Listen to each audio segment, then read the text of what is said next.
Hi hello నమస్తే welcome to Vijaya home and blogs.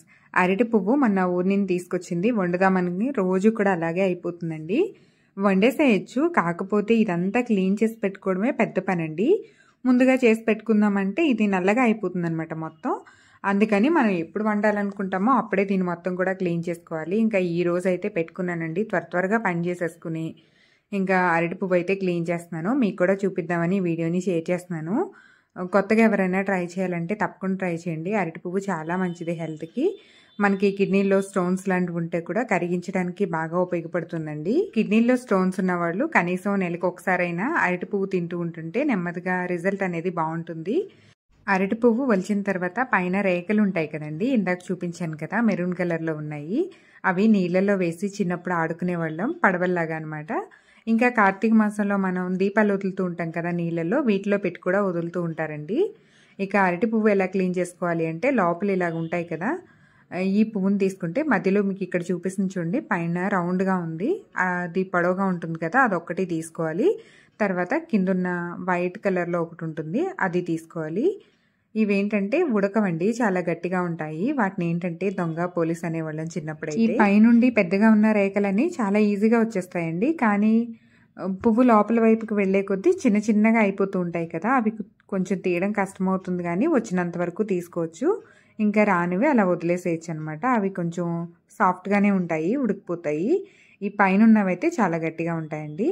ఇంక ఇదేంటంటే ఇలా వలవంగానే మనం కర్రీ కానీ పప్పు కానీ చేసేసుకోవాలి. ఎక్కువసేపు ఉంచామంటే ఇది కలర్ మారిపోతుందండి. మనకి అరటికాయ కట్ చేసి పెడితే ఎలా కలర్ మారిపోతుంది, అదేవిధంగా ఈ అరటి పువ్వు కూడా కలర్ అనేది మారిపోతుంది. వీటితో వడలు కూడా చేస్తారంటండి, అది కూడా టేస్ట్ చాలా బాగుంటుందంట. తమిళియన్స్ ఎక్కువ చేస్తూ ఉంటారంటారు, కాకపోతే నేను ఎప్పుడు ట్రై చేయలేదండి. పప్పు కానీ కూర కానీ చేసేదాన్ని. కూర కంటే కూడా పప్పు చాలా కమ్మగా ఉంటుంది, పొడిపప్పులాగా వండుతాము. దీన్నైతే రోట్లో వేసి దంచి బాగా కడిగిన తర్వాత ఉడకపెట్టి పప్పులో వేస్తారండి కూరకు. కానీ నేనేం చేస్తానంటే వీటిని చిన్న చిన్నగా కట్ చేసేసి చాకుతోని కొంచెం ఉడకపెట్టేస్తానండి. కుక్కర్లో పెట్టి ఒక 2 విజిల్స్ వేస్తే సరిపోతుంది.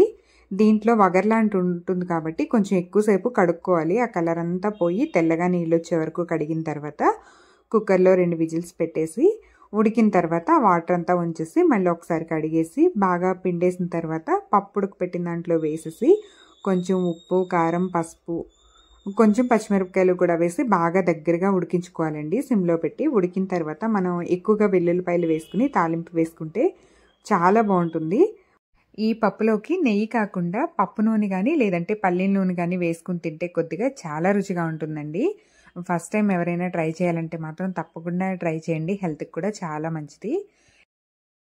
ఇక వంట అయిపోయింది. మేము కూడా మధ్యాహ్నం భోజనాలు చేసేసిన తర్వాత కాసేపు మొక్కల దగ్గరికి అయితే వచ్చేసానండి. ఇక్కడ క్రోటన్స్ మొక్కలు చూస్తున్నారు కదా, ఇంతకుముందు మన ఇంటి ముందు ఇలాంటివి ఏమీ లేవు. ఇవేంటంటే మా ఓనర్స్ వాళ్ళవండి, వాళ్ళు కింద పెట్టమని ఇస్తే అవన్నీ కూడా అక్కడ ఎదురుగా పెట్టాను, తులసి మొక్క పక్కగా. ఇవి క్రోటన్సే కానీ ఆక్సిజన్ ప్లాంట్స్ అవినండి, మంచిదంట. ఇలాగా ఇండోర్ ప్లాంట్స్ కింద ఇంట్లో అయినా పెట్టుకోవచ్చు, బయట అయినా పెట్టుకోవచ్చు. ఇక్కడ నా చేతిలో రైట్ సైడ్ రెడ్ కలర్ కుండీ ఉంది కదా, అదేంటంటే మొన్న మా వారికి 10th class get together party అయిందండి, అక్కడ ఇచ్చారనమాట. లక్కీ ప్లాంట్ అంట, ఆక్సిజన్ రిలీజ్ చేస్తుంది, లక్కీ ప్లాంట్ అని చెప్పారంట. ఇక అది కూడా అక్కడే పెట్టేశానండి. ఇంట్లో పెడితే అస్సలు ఎండ తగలదు కదా, ఏమన్నా పాడవుతుందేమో అని. ఇక ఇలా కొబ్బరి చెట్లా ఉంది కదా, అది మనకి చిన్న గేటు బయట ఉండేవండి, అది కూడా తీసుకొచ్చి ఒకటి ఇంటి ముందు పెట్టాను. మిగిలినవన్నీ పెద్ద పెద్ద మొక్కలు అయిపోయినాయి, చిన్నది ఒకటి ఉంటే తీసుకొచ్చి పెట్టాను. ఇదైతే చాలా బాగుందండి, స్పైడర్ ప్లాంట్ అంట. అసలు కిందకి ఇలాగా బంచెస్ లాగా ఏదో ఫ్లవర్స్ కన్నా కూడా అందంగా అనిపిస్తుంది అనమాట. ఇంటి ముందు పెట్టిన తర్వాత కూడా ఏదో చిన్న మినీ గార్డెన్లో కూర్చున్నట్టు అనిపించింది నాకైతే. చాలా బాగుంది.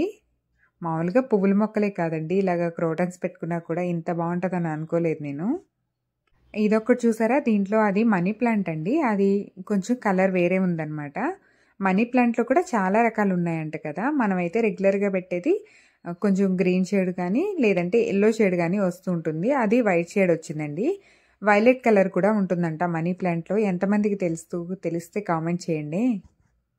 ఇక ఈ మొక్కలన్నీ మార్చేసరికి బాగా మట్టది పడిపోయిందండి, పైనుంచి తీసుకొచ్చి కింద పెట్టాను కదా. ఇక ఇది వాకిలంతా కూడా కడిగేస్తున్నాను. నెక్స్ట్ డే ఏంటంటే గురువారం, ఈ రోజు అయితే గురువారం అండి. నెక్స్ట్ డే ఏంటంటే శుక్రవారం.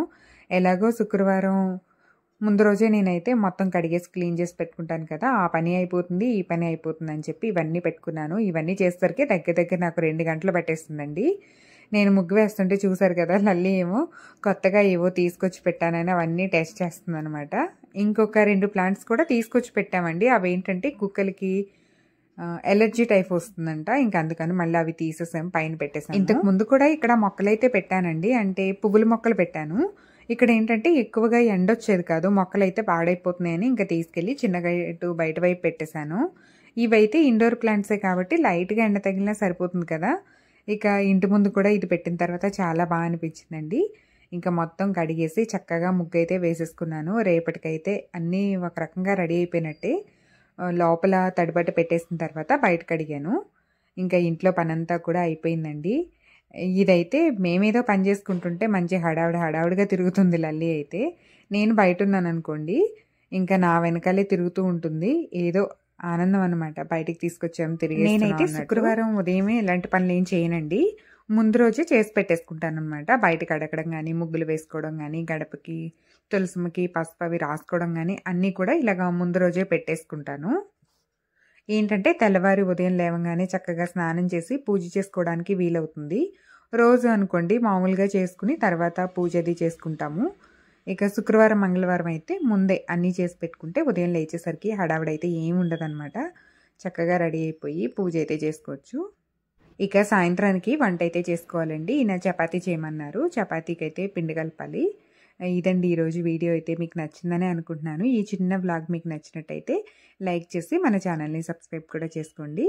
మీకు తెలిసిన వాళ్ళకి కూడా ఈ వీడియోని షేర్ చేయండి. మరొక మంచి వీడియోతో మళ్ళీ కలుస్తాను.